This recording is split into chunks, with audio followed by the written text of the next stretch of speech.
In this video, we're going to learn how to change Cole's account's password. To change your password on your Cole's account, here's how you can easily do it. Launch open a web browser first and log into coles.com.au account.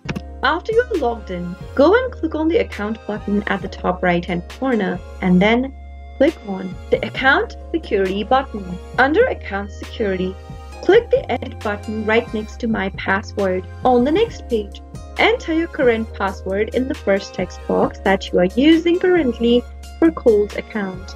Make sure to type in your password correct.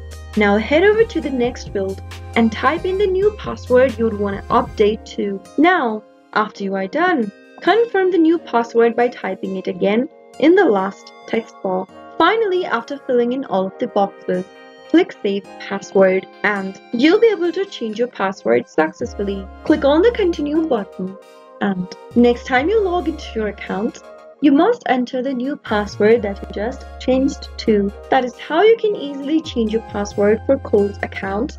If you found the video to be helpful, go ahead and give us a thumbs up. Don't forget to subscribe to our channel by hitting the subscribe button.